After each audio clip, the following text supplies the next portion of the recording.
Fala galera, bem-vindos a mais um Papo de Quarta.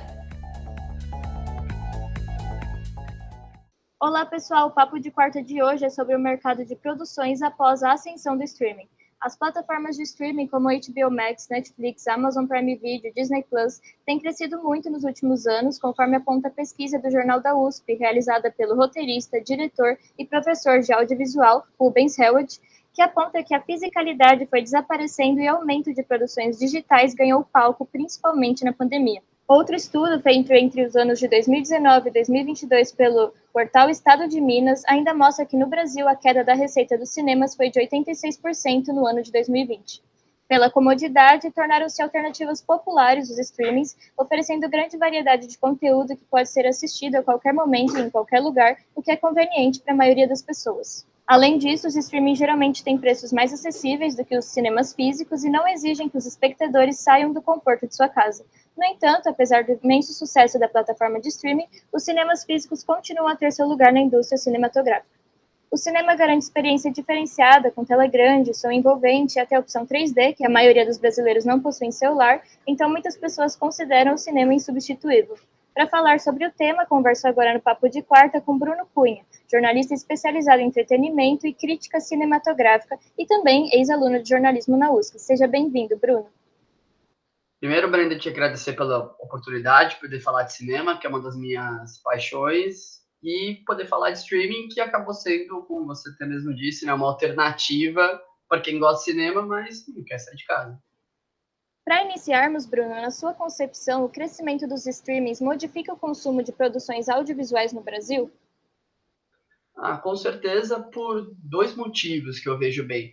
Porque você tem um acesso a mais coisas, então você tem, às vezes, uma gama maior de filmes, e a pessoa fala, não, se eu pago pelo serviço, eu quero assistir alguma coisa, eu quero ver uma série, ver um filme, seja lá o que for. Eu vejo assim. Certo, os streamings tiveram um avanço incrível na pandemia devido à necessidade de isolamento social. Isso certamente impactou e colaborou para o aumento da concorrência entre as plataformas e também no valor cobrado por elas, na sua visão?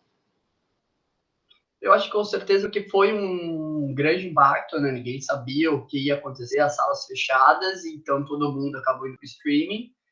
Mas aí você realmente percebeu a concorrência, né? Quando você tinha, né, só para citar marcas, né, que já você citou, a Netflix ela sempre foi muito hegemônica, só que aí muita gente acabou vendo outras coisas, tipo, eu quero ver tal produto, só que não tem na Netflix, então eu vou assinar ali, vou ver tal coisa, né? Porque eu quero assistir alguma coisa já que não dá para sair de casa. Eu acho que aumentou a concorrência, ela ficou mais clara para quem está acompanhando o streaming. Você percebe mais que houve necessidade de não só você pensar em produtos novos, mas como distribuir. Voltou aquela coisa que a gente já estava acostumado, mas era da TV, de você ter um episódio por semana, algo que a Netflix não faz, nunca. Né, de você ter séries ali sendo o tempo todo trabalhadas, filmes sendo trabalhados o tempo todo. Eu acho que deixou mais claro as abordagens também, não só a questão de conteúdo. E você acha que houve impacto também na elevação de quantidade de produções pós-pandemia para acompanhar a demanda do streaming? Teve, com certeza teve muita gente que começou a comprar conteúdo, comprar filme, e eu acho que se tornou muito, principalmente para uma pequena produção. Você pega, por exemplo, um filme indiano, um filme, sei lá, de um país que tem mais dificuldade de ir para o mundo todo. Aí bate uma Netflix na sua porta, bate uma plataforma na tua porta, olha, eu estou interessado no teu filme, quanto você quer? Aí o cara fala, pô, mas eu não vou conseguir fazer muito bilheteria, porque eu sou um cara pequeno, de um país pequeno, pô, mas vai estar numa plataforma para o mundo todo mundo vai ver. E aí teve muita gente com certeza pensou nisso.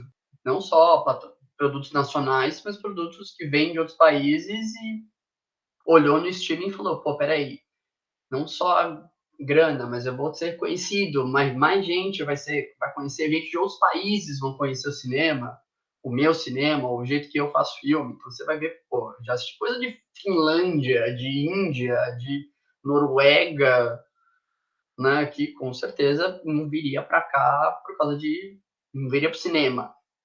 Então a plataforma ajuda. E pelo que eu venho acompanhando, a maioria das grandes produtoras americanas ainda investem mais em produções de filmes para o cinema do que para os streamings. Isso prova que há público para o cinema. Na sua opinião, a tendência é esse quadro virar, ou tipo, o investimento migrar para o streaming? Eu não acho que migrar, porque tem muita gente que vai ficar pro cinema e vai ter. Você não vai ver um filme, sei lá, do Tom Cruise indo pro streaming direto. Eu acho que vai ter caras que não vão ter, que não vão migrar direto. Porque você vai continuar tendo a experiência. Eu acho que a experiência do cinema não muda. Não tem como ela mudar. O que essas plataformas vão ter que pensar é de falar assim, pô, esse filme é um filme que as pessoas viriam no cinema, eu teria facilidade de trazer. Tô falando das distribuidoras, não só de streaming. Pô, eu quero ver Missão Impossível no cinema, não quero ver numa plataforma. Eu acho que o que as distribuidoras estão vendo agora é falar, tá, agora eu tenho que fazer o contrário, agora eu tenho que convencer as pessoas a saírem de casa para ver o filme. Então eu tenho que trazer uma coisa que não vai ter uma experiência em casa, por exemplo. Eu acho que para mim o filme da virada, que é as pessoas voltando pro cinema, é o Top Gun Maverick. E se eu tivesse visto esse filme, acho que ele foi para Paramount Plus, se não me engano, acho que foi o primeiro filme que ele foi, não seria a mesma coisa. Quantas eu não ia gostar desse filme tanto que eu gostei de ter visto ele no cinema? Eu acho que assim, você vai ter, claro, muita gente que vai acabar indo para o streaming por questão de facilidade, por questão de. Né, tem muitos atores que já estão fazendo produtos exclusivos para streaming, mas eu acho que muita gente não vai. Muita gente não vai. Eu não vejo um grande ator pensando num filme para streaming, um grande diretor pensando num filme para streaming. E, na sua visão, a inserção de produções brasileiras nos catálogos das grandes plataformas de streaming é suficiente para incentivar o consumo de conteúdos nacionais? Eu acho que sim, eu acho que essa legislação que aparece para os streamings, onde eles são obrigados a ter conteúdos daquele país, foi uma. Tudo bem, não era para ser força de lei, podia ele não ter a lei, mas isso traz muita coisa. Teve muito filme que às vezes a pessoa não viu por questão de data ou por questão que não tinha aí a idade adequada, tipo um Cidade de Deus, um Tropa de Elite, ou outros filmes que às vezes vão para circuitos muito pequenos e acaba a pessoa não conseguindo ver. Isso é muito legal. Claro, não queria que fosse por força de lei, eu queria que fosse porque, não, se eu estou entrando num país, eu quero trazer, comprar conteúdo ou ver meu próprio conteúdo para aquele país. Então, essa lei foi interessante, mas eu acho que tem muita coisa entrando, porque tem muita gente que quer não só lembrar daquele grande filme nacional, mas como quer ver outras coisas que às vezes não viu. Pô, falaram tão bem desse filme aqui, eu nunca vi ele, deixa eu aproveitar que tá numa plataforma. Falam muito bem da atriz X e tem, sei lá, 2, 3 filmes. Né? Por exemplo, tem um que eu vi recentemente numa plataforma que é de uma diretora que eu já acompanho há um tempo e eu falei, nossa, não vi esse. E tava lá na plataforma, dei play e assisti. E é um filme que, com certeza, por ser uma diretora de não é, assim, de grande circuito, certeza que quando foi pro cinema eu não vi, não fiquei sabendo e vi na plataforma. E o que você acha que cresce mais atualmente no streaming? Eu acho que o que está aparecendo mais são filmes, aquele filme que você pode ver, sabe, filme de final de tarde, aquele filme que você não tem um grande apego por ele. Aquele filme que, assim, você vai terminar o filme, vai ser legal, você vai se divertir, ou você vai relaxar, e acabou. Eu acho que esse, por exemplo, você pega o último do Adam Sandler com a Jennifer Aniston, é aquele filme de final da tarde, tranquilo. Eu acho que esses tipos de filmes vão crescer bastante. Agora, um grande filme de ação, sei lá, um Velozes e Furiosos pensado para o streaming, vai rolar. Né? Eu acho que esses filmes mais tranquilos, que é a pessoa que você sabe que é mais legal, você pode ver em casa, tranquilinho, é um filme que não vai ali te causar uma grande coisa, e a pessoa põe na ponta do lápis falando, pô, peraí, para ver esse filme eu vou ter que me deslocar de casa, então eu vou ter transporte, eu vou ter o ingresso, vou ter isso, vou ter aquilo, eu falo, peraí, o filme tá aqui, vai entrar, vai fazer, né? Vou ver ele numa qualidade legal, vou ver com som dentro da minha casa, não é um som de cinema, mas eu vou ver. Isso eu acho que esses filmes menores, que tem um público um pouquinho mais diverso, que várias pessoas de várias idades conseguem ver, com atores até conhecidos, eu acho que esses filmes crescem.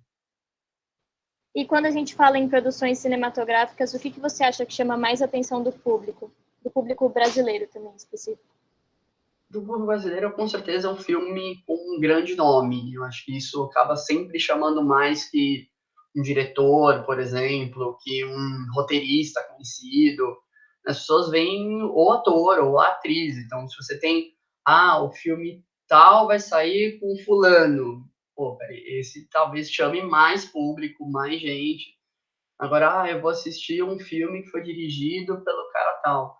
Isso é mais para quem realmente gosta de cinema e acompanha lançamentos, acompanha trabalho. Hoje quem chama mesmo é ator, é atriz, é um grande nome. Agora, a última pergunta eu vou te fazer um pouco mais pessoal, né? Que você já desenvolvia conteúdo voltado à cultura, especialmente como crítico de cinema, desde quando você estava aqui na universidade. Então, eu queria saber como está seu trabalho atualmente e por que a escolha desse nicho. Bom, vou começar pela escolha do nicho, eu acho que desde sempre, porque o que me fez fazer jornalismo foi o cinema. Então, eu sempre quis falar de cinema, então foi onde eu percebi que eu poderia trabalhar com isso, que eu acho que se você faz jornalismo e está ligado à cultura, as pessoas veem a sua opinião de uma outra forma. Então, foi muito por isso, né, que eu quis fazer esse nicho, e a parte da produção de conteúdo foi acontecendo por causa da própria universidade, porque a gente tinha que produzir conteúdos relacionados a matérias, então sempre teve muito texto, muita coisa, que eu sempre puxava para falar de cinema, de alguma forma, quando o tema era livre, quando o tema era mais aberto. E aí, desde então, o único problema que hoje eu tenho, que faço coisas fora da área do jornalismo, e às vezes entretenimento é muito de manhã. Então, eu tenho muito problema quanto ao horário. Às vezes não dá para fazer, tá nesse outro trabalho que eu tenho e tá cobrindo um lançamento. Então, o horário ainda é um grande problema, mas hoje, por causa também da pandemia, né, quando teve, hoje já tem muita coisa online, você tem muitos eventos online, muitos lançamentos que são feitos para a imprensa, só que online.